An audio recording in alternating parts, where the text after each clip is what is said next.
이중매매 한번 볼게요. 이중매매. 이중매매는 매매를 두 번 한 거예요. 예, 말 그대로 매매가 두 번 있었다라고 하는 건데요. 갑하고 을이 갑소유 토지에 관해서 매매 계약을 체결합니다. 매매를 했고, 이 매매는 완전히 유효인 매매예요.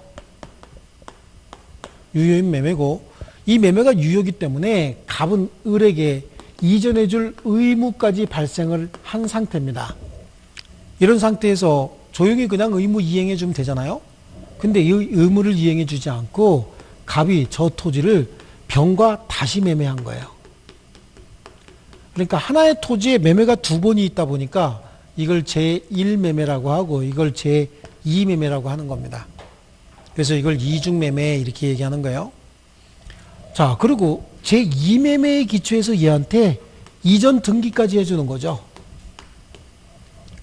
그럼 이 등기가 유효냐 무효냐 이런 얘기가 나오는 거예요. 먼저 정리해야 될 게 제2매매에 기초한 제2매수인 명의의 등기가 유효냐 무효냐 이걸 정해야 되는데, 만약에 제2매매가 유효면 이 등기는 유효가 될 테고 제2매매가 무효면 이 등기는 무효가 돼야 되겠죠.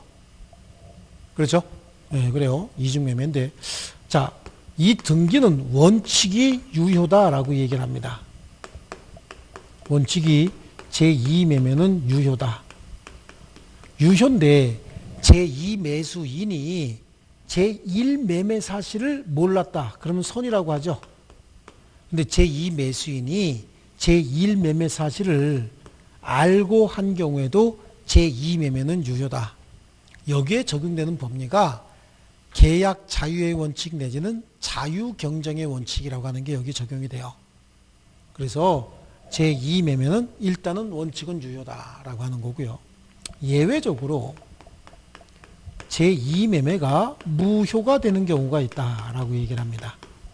이 무효가 되려면 말이죠, 제2매수인이 매도인의 배임행위에 적극 가담했을 때, 자, 여기에 무슨 말이 나오냐면 갑이 을에게 소유권 이전 등기 해줄 의무가 있음에도 불구하고 이걸 안 해주고 병에게 다시 팔고 병에게 소유권 이전 등기 해주는 이 행위를 배임행위라고 해요. 배임행위.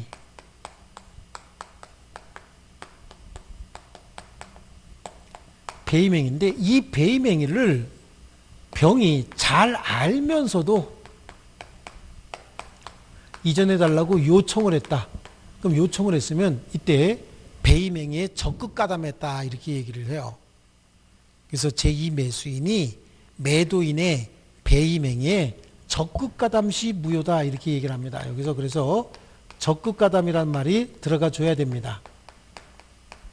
적극 가담은 배임행위를 알고 요청한 걸 적극 가담이다 이렇게 얘기를 하는 겁니다.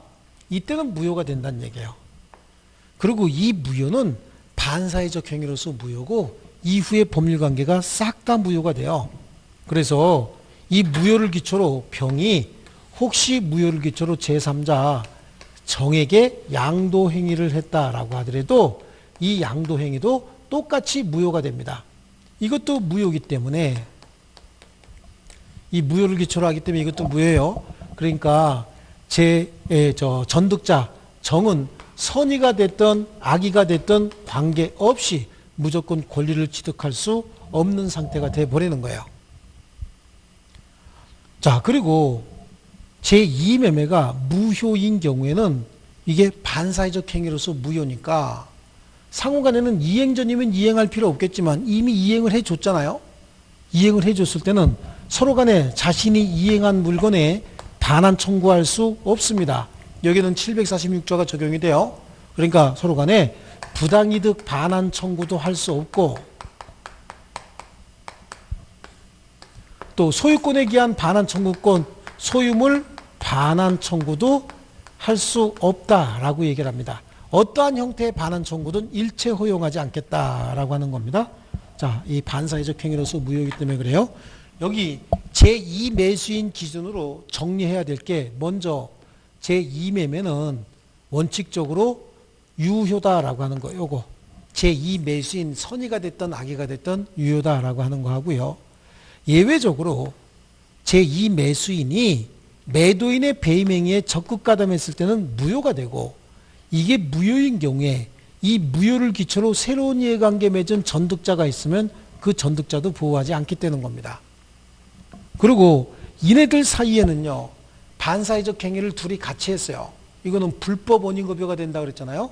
불법 원인급여에 관한 746조가 적용이 되다 보니까 둘 사이에는 어떠한 형태의 반환 청구든 일체 허용하지 않는다. 그러니까 부당이득 반환 청구든 소유권에 기한 반환 청구든 일체 허용하지 않는다라고 하는 거예요. 이렇게 네 가지를 정리해 주셔야 돼요. 그러면 제2 매수인 기준으로 이렇게 네 가지를 정리했는데, 여기에 또 하나 정리해야 될 게 제1 매수인 기준으로 정리해야 될 게 있어요. 자, 1매매, 2매매예요. 제1매매는 언제나 유효잖아요. 예, 이 매매는, 이 제1매매는 이게 유효라고 얘기를 했습니다. 그런데 제2매매는 유효일 수도 있고 제2매매가 무효일 수도 있죠. 제2매매는 유효일 수도 있고 무효일 수도 있었잖아요. 그러니까 제1매수인의 지위는 제2매매가 유효인 경우와 제2매매가 무효인 경우 제1매수인 을이 할 수 있는 행위가 많이 달라요. 여긴 을이 아니고 이입니다. 이. 여기도 이요. 제2매매가 유효인 경우에. 그럼 제2매매가 유효인 경우 먼저 볼게요. 제2매매가 유효란 얘기는 병이 권리 취득해버렸다 그런 얘기잖아요. 소유권 취득했죠. 소유권 취득했으면 현재 목적물의 소유자는 갑이 아니잖아요. 그렇죠? 갑이 아닌 거예요. 갑이 아닌데 갑이 자기 물건을 을에게 팔았다가 그 물건을 병이 소유권을 취득하는 바람에 갑은 더 이상 을에게 소유권 이전 등기해주지 못할 상황이 생겼죠. 계약 체결할 때는 이행할 수 있었잖아요. 근데 계약 체결하고 난 다음에 이행하지 못하는 일이 생겼죠. 그게 뭐가 된 거예요? 후발적 불능이 된 거죠. 우리 계약 체결할 때는 이행할 수 있었는데 계약 성립하고 난 이후에 나중에 생긴 사유로 이행하지 못하는 걸 후발적 불능이라고 앞에서 배웠죠. 그래, 여기는 뭐가 발생한 거냐면 후발적 불능이 발생한 거예요. 그래서 제1 매수인 을은 매도인에게 제2 매매가 유효일 때예요. 후발적 불능을 이유로 후발적 불능이 있으면 계약을 해제하고 여기에다가 손해배상을 청구할 수 있거든요. 그래서 계약 해제하고 손해배상 청구할 수 있다. 자, 요걸로 끝나는 건데 혹시 제2매매가 무효일 때 어떻게 할 거냐는 얘기예요. 제2매매가 무효다.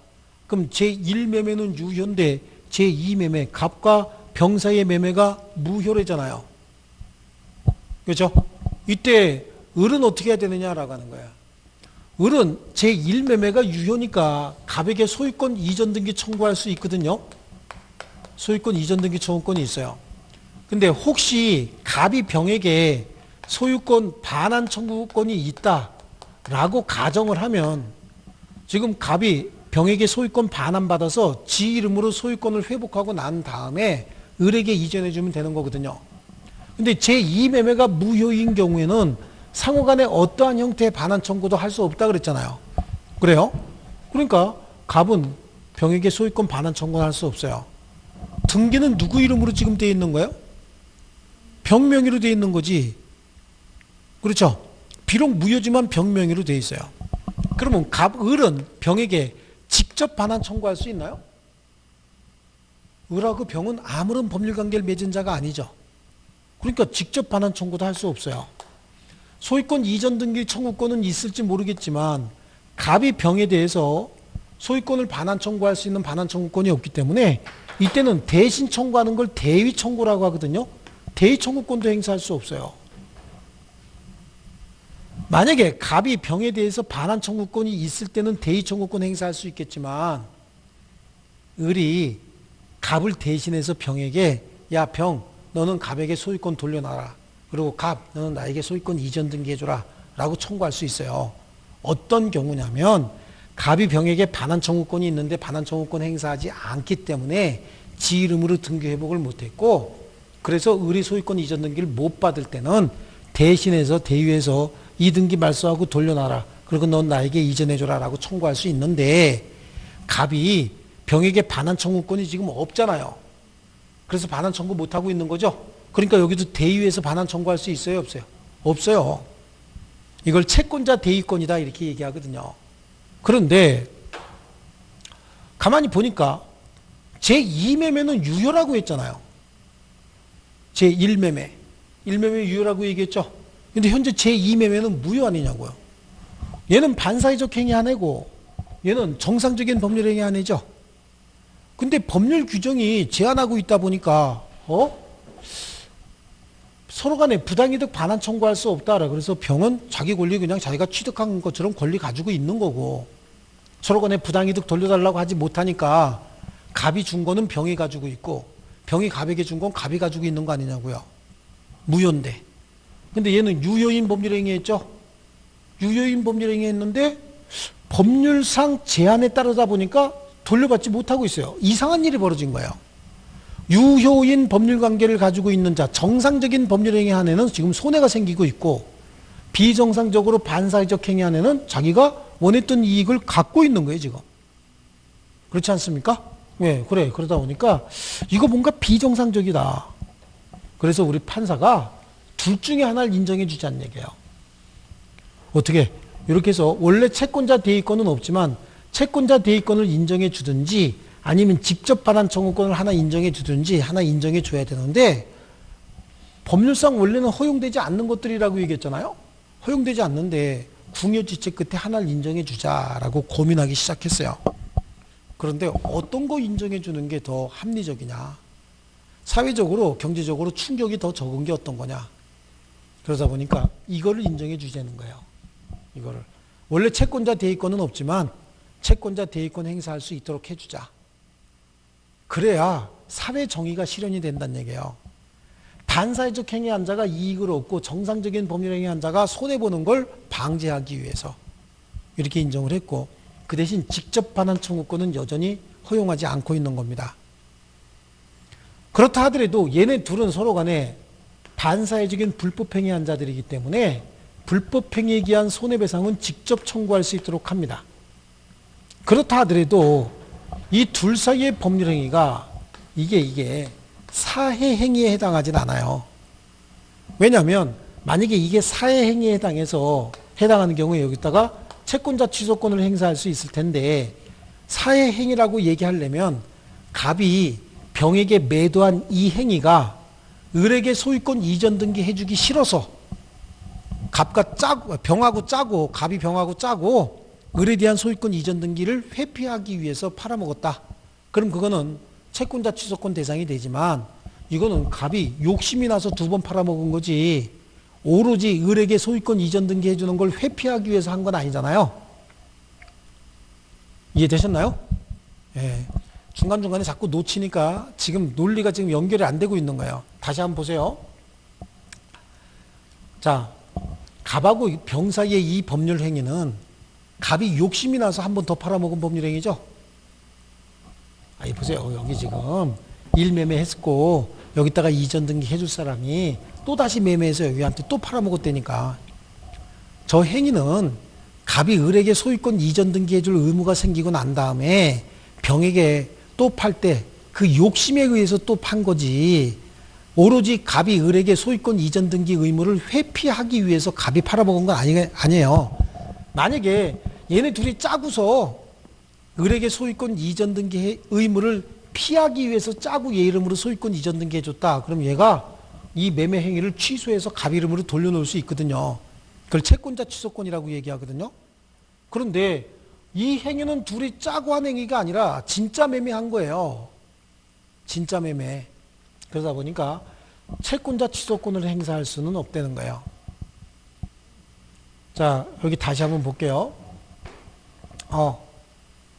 제2매매가 무효일 때 제1매수인은 원래 채권자 대의권은 없지만 우리 판례가 채권자를 대유해서 무효등기의 말소를 청구할 수 있다고 얘기해요. 이런 경우에도 직접 소유권의 반환을 청구할 수 없고요. 불법행위에 기한 손해배상은 직접 청구할 수 있다는 거야. 둘이 반사회적인 불법행위 같이 한 공범자잖아요. 제2매매가 무효일 때. 다만 이 행위를 채권자 취소권 대상으로 보지는 않겠다라고 하는 겁니다. 그래서 여기도 지금 4개가 정리된 거예요. 4개가. 그래서 제1매수인 기준으로도 제2매매가 무효가 됐을 때 하나, 둘, 셋, 넷 이렇게 정리합니다. 요거 뭐라고 얘기했죠? 채권자 대위권이라고 얘기했죠? 채권자 대위권 원래 없지만 우리 궁여지책 끝에 판례가 인정해 줬고요. 그렇다고 해서 직접 반환 청구권은 행사할 수 없는 것이고 또 불법 행위를 이유로 손해배상은 직접 청구할 수 있는 것이고 또 그때도 채권자 취소권을 행사해서 강제로 돌려놓게 할 수는 없다. 자, 이게 이중매매입니다. 그래서 이중매매는 자, 밑에 그 설명이 이중매매는 제2매수인 선악불문하고 원칙적으로 유효다. 그래. 원칙적으로 유효다. 지금 1번 요게 지금 나오고 있는 거잖아요. 원칙적으로 유효고 따라서 소유권은 매수인 중 먼저 등기를 취득한 자가 갖게 되는 겁니다. 다만 제2매수인이 매도인의 배임적 행위에 적극 가담한 경우에는 무효가 된다. 적극 가담 시 무효가 된다 그랬어요. 그렇죠? 예, 무효가 되는데 여기서 적극 가담이라고 하는 건 어떻게 하는 게 적극 가담이라고 그랬죠? 알고 요청하는 걸 적극 가담이다 이렇게 얘기를 했어요. 그래서 거기 적극 가담과 관련된 판례가 세 번째 줄에 다른 사람에게 매매 목적으로 매도된 사실을 안 것만으로는 부족하고 적어도 그 사실을 알고도 매도를 요청해서 매매 계약에 이른 경우에 경우이어야 한다라고 하는 겁니다. 자, 그 다음에 넘겨보실게요. 넘겨보시고요. 자, 이중매매가 반사회적 행위로서 무효인 경우에 제2매수인 명의의 등기는 무효다. 그래서 소유권은 여전히 매도인이 보유하고 있는 상태다. 이 경우 제1매수인은 채권자로서 매도인의 소유권을 대위해서 제2매수인 명의의 등기의 무효를 이유로 말소 청구가 가능하다. 자, 다만 제1매수인은 자기의 소유권 이전 등기 청구권을 보존하기 위해서 제2매매에 대하여 채권자 취소권을 행사할 수는 없다. 또 반사회적 법률행위는 절대적 무효이므로 제2매수인으로부터 다시 소유권을 취득한 전득자는 선이라 하더라도 보호되지 않는다라고 하는데요. 여기 지금 왔다 갔다 하고 있잖아요. 왔다 갔다 하고 있으니까 이렇게 정리합니다. 시험에 우리 적응하기 위해서는요. 제1매매, 제2매매 먼저 나누고 제2매매는 원칙이 유효고요. 다만 예외적으로 적극가담시는 무효가 되는데 적극가담이란 말을 하려면 제2매수인이 매도인의 배임행위 알고 요청했을 때 적극가담이라고 하고 그때는 무효고요. 이 무효를 기초로 새로운 이해관계 맺은 사람이 있으면 이때는 선악불문하고 소유권 취득하지 못하는 거고 쌍방은 서로 간에 부당이득 반환 청구든 소유권에 대한 반환 청구든 일체 허용하지 않습니다. 아시겠죠? 일체 허용하지 않는 거고. 자, 그러다 보니까 갑이 병에게 급부한 물건은 병 소유가 되는 거고 병이 갑에게 급부한 건 갑 소유가 되는 겁니다. 그래서 돌려달라고 하지 못하는 상황이에요. 자, 이때 제1매수인 기준으로 정리해야 될 게 제2매매가 유효인 경우에는 제2매매가 유효란 얘기는 제2매수인 병이 권리를 확정적으로 취득했다 그 얘기거든요. 이때는 제1매수인은 후발적 불능을 이유로 이 매매 계약을 해제하고 손해배상을 청구할 수 있을 뿐이에요. 그런데 제2매매가 무효일 때는 그때는 원래 채권자 대위권은 없지만 우리 판례가 채권자 대위권을 궁여지책 끝에 인정해주고 있는 거고요. 이때도 직접 반환 청구는 허용하지 않습니다. 다만 불법 행위를 이유로 손해배상은 직접 청구할 수 있고 그때 이 행위는 채권자 취소권의 대상은 되지 않는다. 이렇게 해서 그냥 한꺼번에 정리합니다.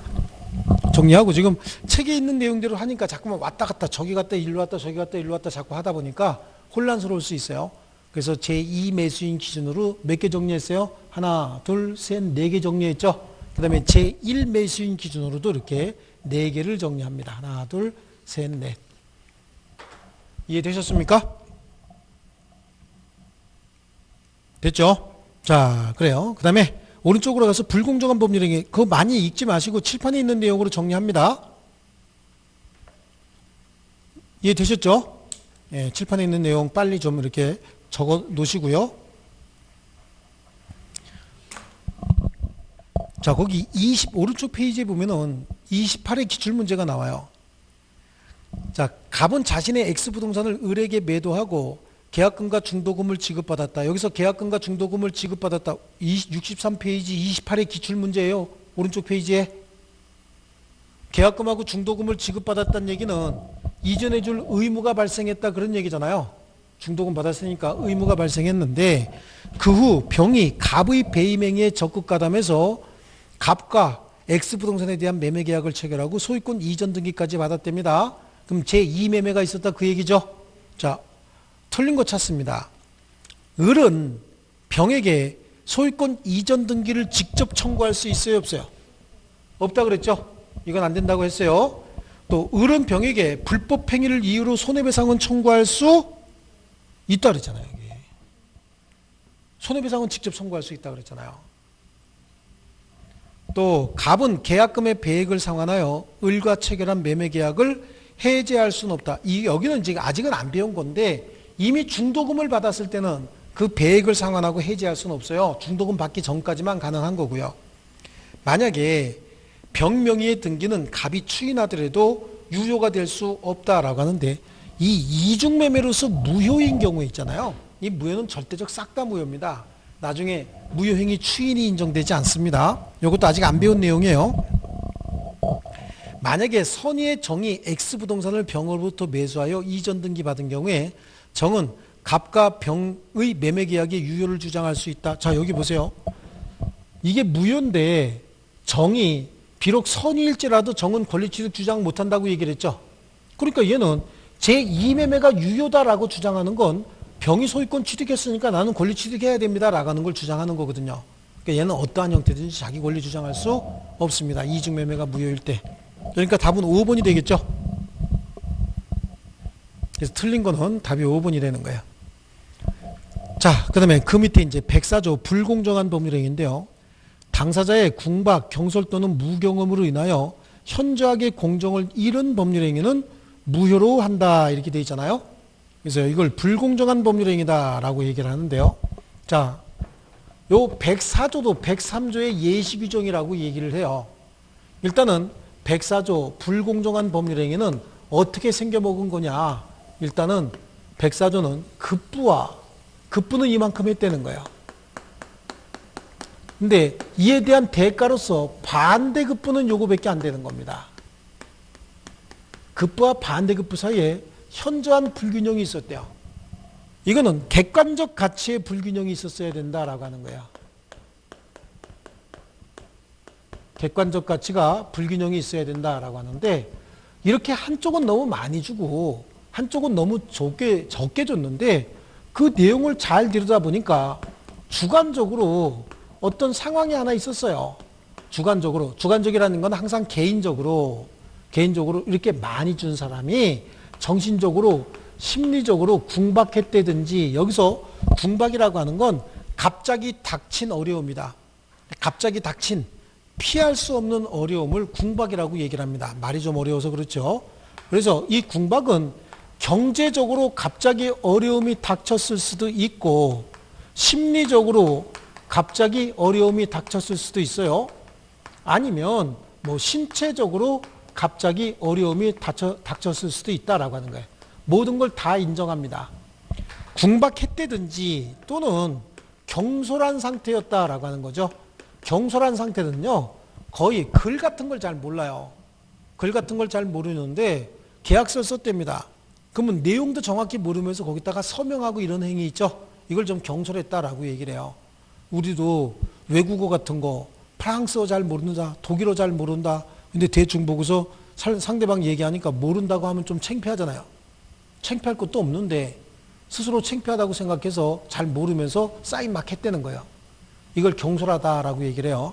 그래서 경솔은 주의를 기울였으면 알 수 있는 상태를 주의를 기울이지 않아서 모르는 상태, 이걸 경솔하다라고 얘기를 해요. 주의 의무 위반입니다. 그 다음에 또는 무경험 상태에 있었다라고 얘기를 합니다. 무경험이다. 여기서 경험이 없다의 의미는 일반적 사회 경험 부족을 의미한다라고 얘기를 해요. 왜냐하면 저 같은 경우에는 일반적으로 사회 경험은 충분해요. 그렇다고 해서 모든 거래에 있어서 다 경험이 있는 건 아니잖아요. 그러니까 특정한 이 거래에 있어서 경험 부족을 의미하는 것이 아니라 일반적 사회 경험은 부족한데 저거는 몰랐다 라고 하더라도 이거는 불공정한 법률 행위가 안 되는 거예요. 하지만 전업주부라든지 평생 농사일만 지었다든지 이런 사람들은 일반적 사회 경험이 부족했잖아요. 부족하는 바람에 너무 많이 주고 상대방은 너무 조금 줬다. 이렇게 불균형이 생겼다라고 하는 건데요. 이게 모두 있을 필요는 없고 이거 중에 하나만 갖추면 충분하다라고 얘기를 해요. 그래서 궁박만 있더라도 또는 경솔만 있더라도 또는 무경험 상태에 있었다라고 하는 거 요거 하나만 있어도 충분하다. 아시겠죠? 자, 그 다음에 그러면 상대방은 어때 써야 되느냐라고 하는 겁니다. 그러니까 이렇게 많이 준 사람은 궁박 상태, 경솔 상태 또는 무경험 상태에 있었다라고 하는 거고 셋 중에 하나만 있으면 된다 그랬어요. 그런데 그러면 상대방은 어때야 되느냐? 상대방에 대한 요건은 우리 판례가 상대방에 대한 요건을 요구하고 있어요. 우리 민법 제104조에는 객관적인 요건과 주관적인 요건만 있으면 불공정한 법률 행위로서 무효다라고 얘기를 하는데 우리 판례가 상대방에 대한 요건을 추가적으로 요구하고 있습니다. 상대방은 폭리를 취하고자 하는 폭리에 악의가 있어야 한다라고 얘기를 합니다. 폭리의 악의. 여기서 폭리의 악이다라고 하는 건 이렇게 피해자의 이런 심리 상태를 알고 이용하려는 악의가 있어야 한다라고 얘기합니다. 이 폭리의 악의.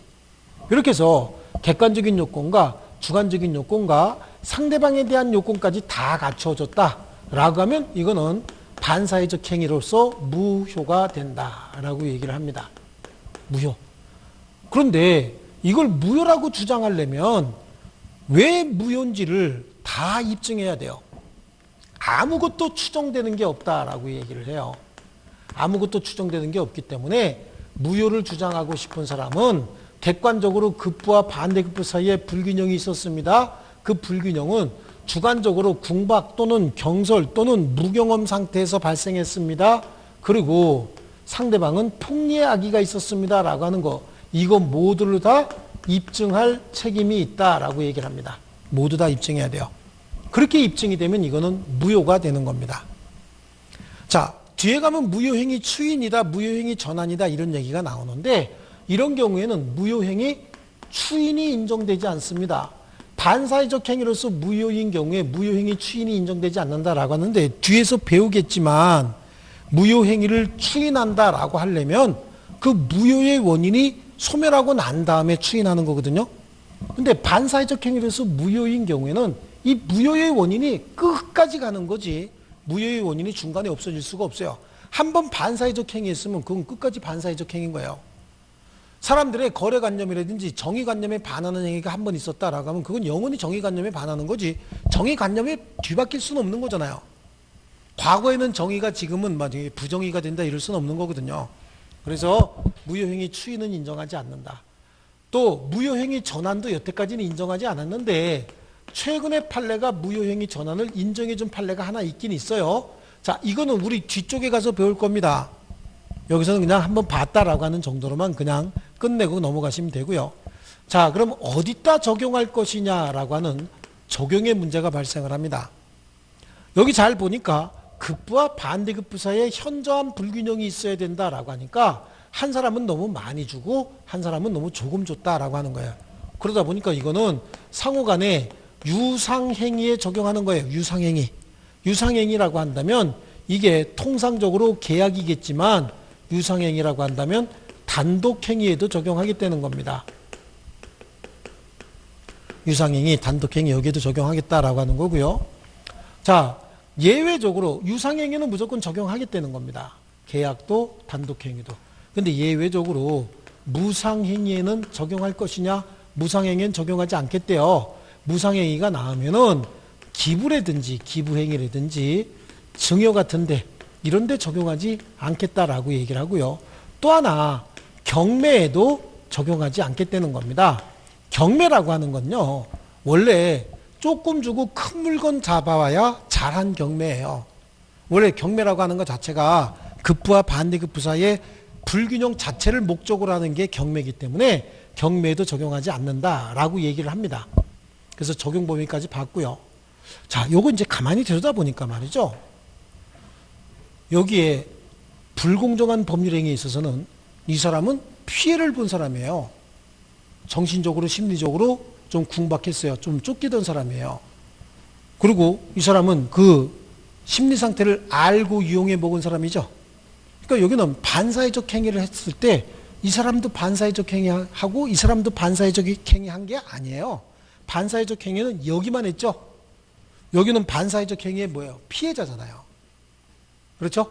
자, 여기는 둘 다 반사회적 행위했으니까, 둘이 짜고 했으니까, 둘 다 반사회적 행위했으니까 둘 다 서로 간에 그 이익에 반환 청구하지 못한다라고 했겠지만, 여기 보니까 여기는 반사회적 행위는 얘만 했지 여기는 반사회적 행위 안 했잖아요. 그러니까 얘는 무효를 주장해서 부당이득 반환 청구할 수 있어요.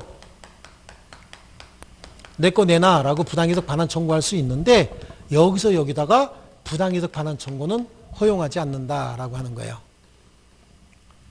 나중에 이제 대리인이 했을 때라고 하는 게 나오는데, 이 행위를 혹시 대리인이 했다라고 하면 그 대리인의 행위일 때는 궁박은 본인을 기준으로 판단하고 경솔이나 무경험은 대리인을 표준화하여 판단한다라고 해서 궁본 경무대, 그런데 이건 이제 뒤쪽에 대리 쪽에서 배울 건데 그래도 중요한 내용이니까 그냥 한꺼번에 설명드리는 겁니다. 아시겠죠? 어디 노트 한 군데다가 이걸 적어 놓으시고요. 요 그림의 모양을 잘 이해하셔야 됩니다. 우리 또 이제 이중매매처럼 책에도 나와 있긴 나와 있는데 조금 빠진 부분도 있고 조금 순서가 좀 두서없이 이렇게 좀 왔다 갔다 하는 편이기 때문에 요 순서대로 요대로 해두시는 게 좋습니다. 자, 그래서 63페이지 보니까 불공정한 법률행위 당사자 궁박, 경솔 또는 무경험으로 인하여 현저하게 공정을 잃은 법률행위는 무효로 한다라고 하고 있고요. 63페이지 맨 밑에 보니까, 맨 밑에 보세요. 63페이지 맨 밑에 통솔과 판례는 찾으셨나요? 통솔과 판례는 불공정한 법률행위를 민법 제103조 반사회적 행위의 한 유형으로 본다.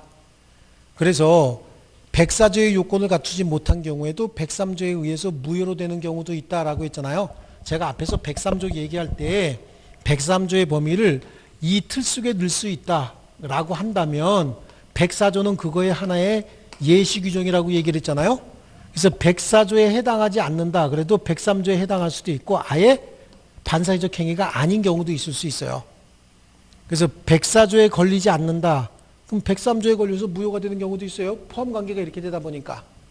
아시겠죠? 그래서 104조 불공정한 법률행위는 103조 반사회적 행위의 하나의 유형에 불과하다. 이해되셨죠?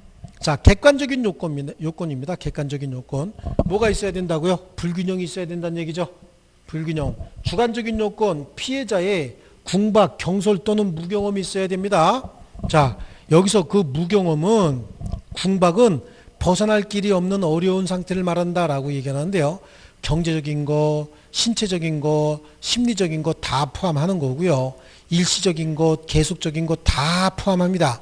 그 밑에 있는 사례는 보실 필요 없습니다.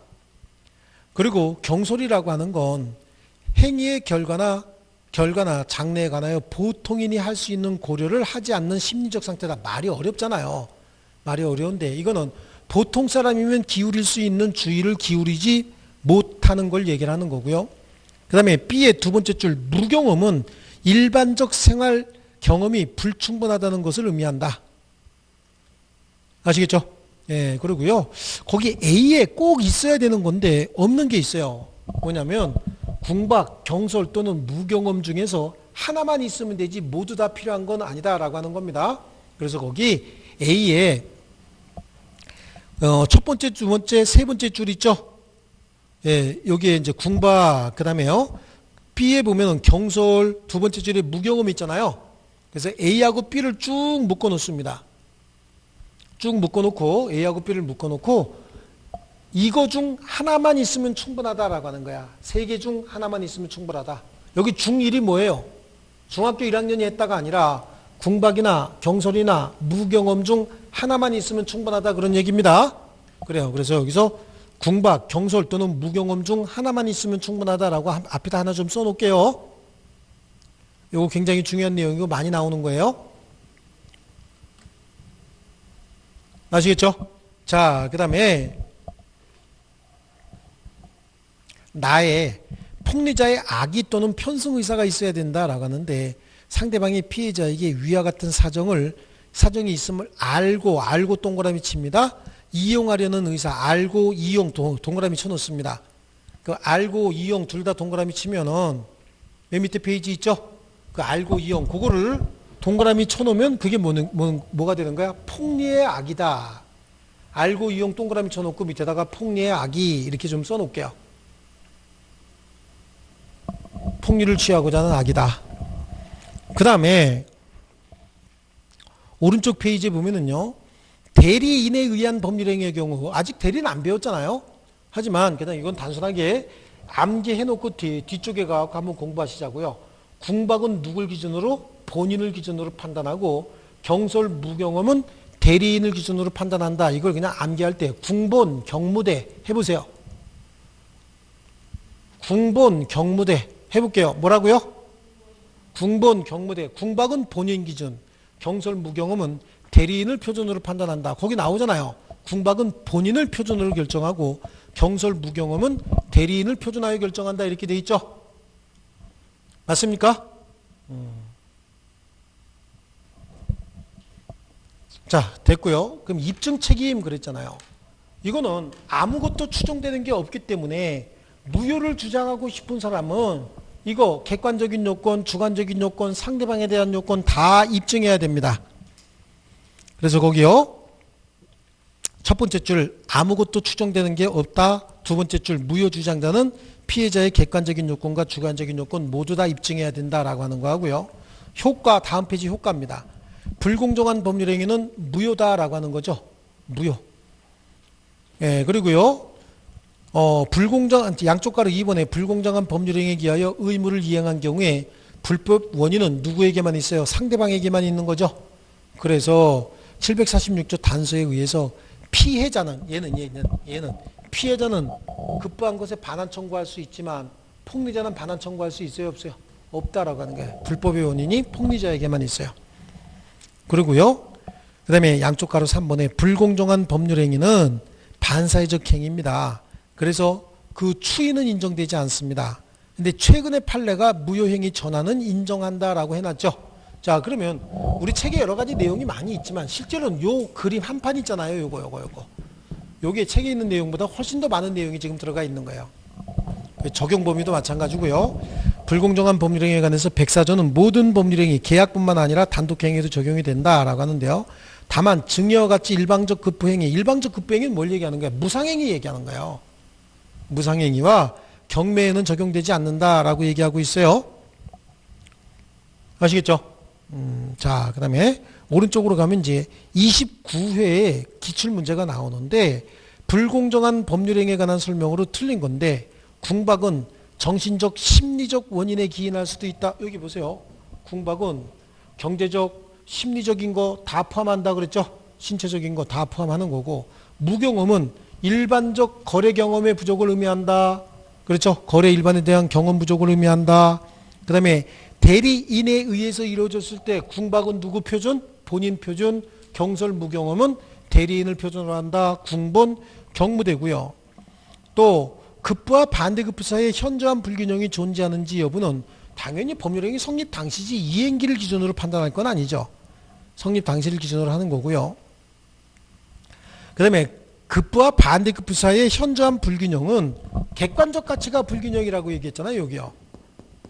그렇죠? 객관적 가치가 불균형이지 주관적 가치는 따집니까? 안 따집니까? 따지지 않는다라고 하는 거예요. 이해되셨죠? 예, 그래서 우리 불공정한 법률행위 했고요. 그 다음에 법률행위 해석이 나오죠. 이 법률행위 해석은 그렇게 자주 등장하는 건 아니니까 그건 한번 넘겨보실게요. 넘겨보시고 한참 넘기셔도 됩니다. 넘겨보시면 이제 기본 문제 몇 개 한번 풀어볼게요. 기본 문제 75페이지 가면 자, 이 법률행위 해석을 안 하겠다는 건 아닙니다. 다음 과정에서 주로 많이 나오는 내용은 아니니까 다음 과정에서 할 겁니다. 자, 우리 3번 문제 한번 볼게요. 3번 문제. 다음 중 반사회적 행위로서 무효가 아닌 것은 그랬는데 이거 골라내는 건 말이죠. 우리가 이렇게 딱 읽어봐도 반사회적 행위는 기분이 좀 나쁜 행위들이 있어요. 이게 반사회적 행위입니다. 그래서 어떤 일이 있어도 이혼하지 않겠다. 이거 반사회적 행위죠. 이혼할 일이 있으면 이혼해야죠.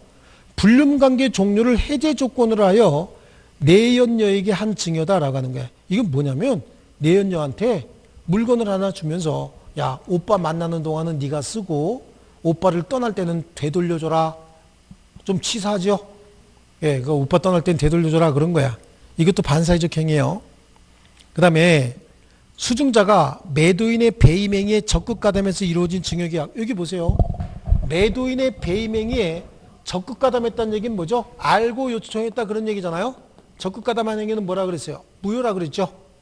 이거는 반사회적 행위 맞습니다. 그 다음에 관계 당사자 전원 합의로 이루어진 중간생략 등기 그랬잖아요. 중간생략 등기는 아까 뭐라 그랬습니까? 무효는 아니라고 얘기를 했죠. 다만 뭐 한다 그랬어? 걸리면 처벌받는다 그랬잖아요. 중간생략 등기. 그 다음에 공무원 직무에 관해서 특별히 청탁을 하고 그 보수로 고액의 금전 지급할 것을 내용을 한 약정이다. 공무원에게 청탁을 하고 뭔가 받기로 했대요. 이게 뭐예요? 뇌물 공유 계약이죠. 이거 반사회적 행위일까요? 아닐까요? 반사회적 행위다라고 하는 겁니다. 예, 볼 것도 없죠. 뭐 그런 것들은요. 그 다음에 넘겨보시면 7번 문제 한번 볼게요. 7번 문제. 불공정한 법률행위가 나와요. 불공정한 법률행위. 여기서 궁박은 심리적 원인에 의한 것도 포함한다죠. 그 다음에 불공정한 법률행위에 있어서 법률행위에 관한 규정은 부담 없는 증여엔 적용이 돼야 안 돼요. 무상행위로서 부담 없는 증여 이런 데는 적용하지 않는다고 얘기를 했어요. 예, 적용되지 않는다. 이거 하고요. 3번에 불공정한 법률행위에도 무효행위 전환에 관한 법리는 적용될 수 있다. 여기 무효행위 전환은 적용이 된다라고 얘기하고 있는 겁니다. 예, 이건 우리 뒤쪽에서 배우면 돼요. 그 다음에 대리인에 의해서 법률행위가 이루어졌다. 그럼 궁본, 경무대 그랬잖아요. 궁본, 경무대. 그러니까 무경험은 누굴 기준으로 하고 대리인을 기준으로 판단한다. 그 다음에 경매 절차에는 적용합니까? 안 합니까? 적용하지 않는다 그랬죠? 그러니까 틀린 건 몇 번이에요? 2번이죠. 그래서 부담 없는 증여에는 적용되지 않는다라고 하는 거예요. 이해되셨죠? 자, 그 다음에 한 장 넘겨보시면요. 의사표시 이론이 나와요. 자, 의사표시라고 하는 거예요. 의사표시는 의사라고 하는 단어와 표시라고 하는 단어가 서로 결합이 돼서 만들어진 합성어를 의사표시다라고 얘기를 합니다. 자, 사람 얼굴이라고 한번 가정할게요. 사람이 있고요. 사람이 머릿속에 생각하고 있는 이 생각 있죠? 이 생각을 뭐라 그래요? 의사라고 해요. 의사. 이 의사가 바깥으로 표출이 되면 이게 뭡니까? 표시다라고 얘기를 해요. 그래서 의사표시는 의사라고 하는 단어와 표시라고 하는 단어가 결합이 돼서 만들어진 합성어인데요.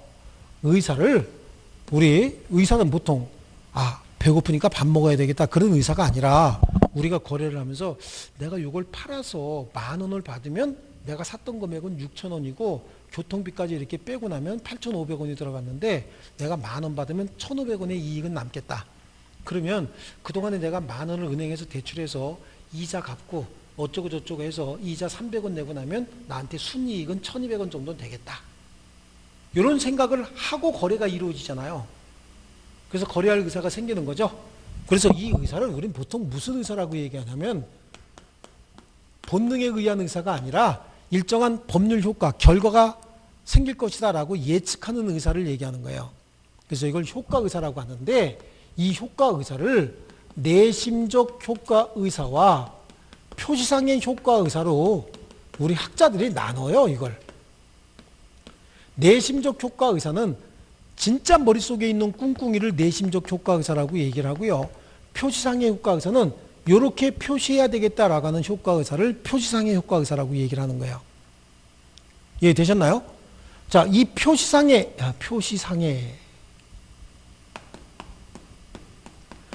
효과 의사인데 이 표시상의 효과 의사는요. 표시 행위로 바로 연결이 되기 때문에 표시 내용을 역으로 추단하게 되면 표시상의 효과 의사는 우리가 알 수가 있어요.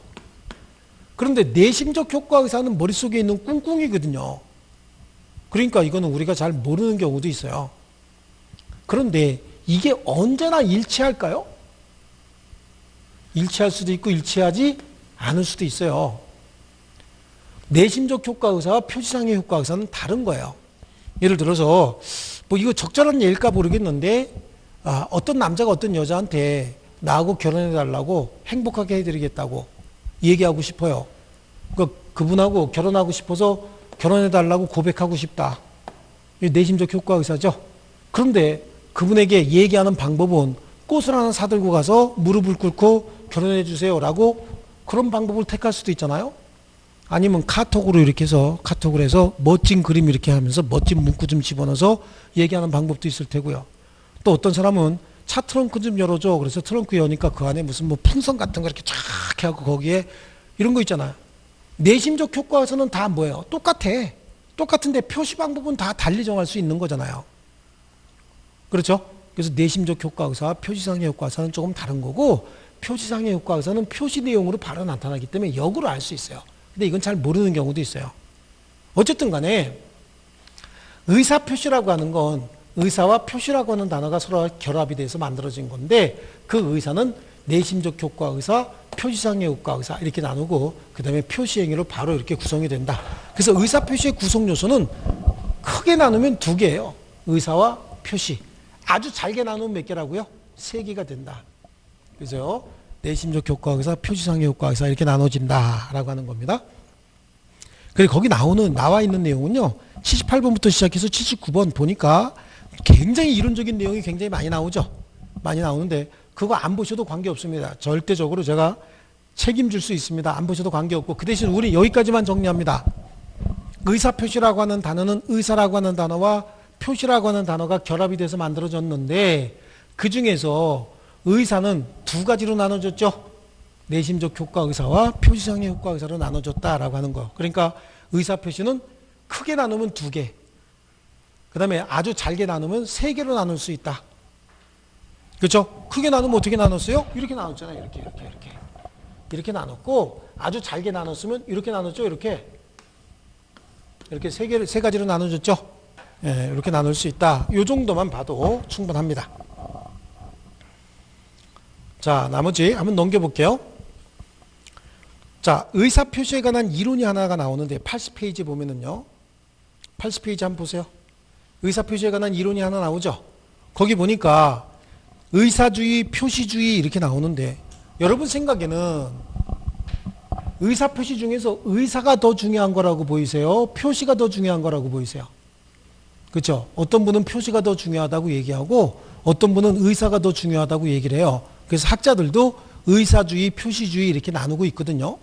그런데 우리 민법은 전적으로 의사주의, 전적으로 표시주의 이렇게 얘기하지 않습니다. 표시주의와 의사주의를 적절히 가미한 걸 절충했다 이런 얘기하죠. 그죠? 그래서 우리 민법은 절충주의를 취하고 있다라고 하는 거예요. 거기도 더 깊이 보실 거 없습니다. 그냥 의사주의와 표시주의가 적절히 가미되고 있다라고 하는 거고요. 그 다음에 오른쪽 페이지로 갑니다. 오른쪽 페이지로 가면 의사와 표시의 불일치 이렇게 나오잖아요. 의사와 표시의 불일치 그냥 직접적으로 이렇게 나오는데, 의사표시가 효력이 발생하려면 어떻게 해야 돼요? 정상적인 의사표시여야 되거든요. 근데 정상적인 의사표시는 의사와 표시가 일치하고 의사표시에 하자가 없어야 되거든요. 그런데 정상적인 의사표시가 너무 많은 거예요.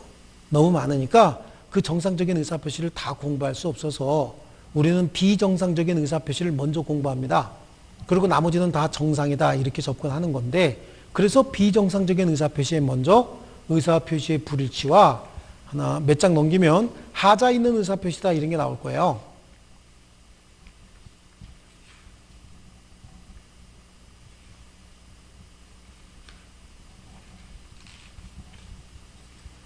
자, 우리 100페이지 한번 보세요. 100페이지. 100페이지 보면은 하자 있는 의사표시가 나오죠.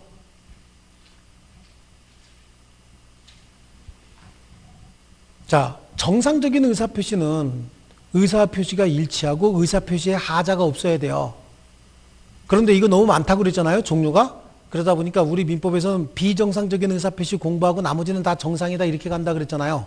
그러니까 비정상적인 의사표시는 의사표시의 불일치와 하자 있는 의사표시 이렇게 나눠서 보는 겁니다. 그럼 요거 빼고 나면 나머지는 다 뭐란 얘기죠? 정상적인 의사표시다 이렇게 접근할 겁니다. 아시겠죠? 좋습니다. 오늘 수업은 여기까지 하고요. 다음 시간에 계속 뵙겠습니다. 자, 오늘 수고하셨습니다. 예.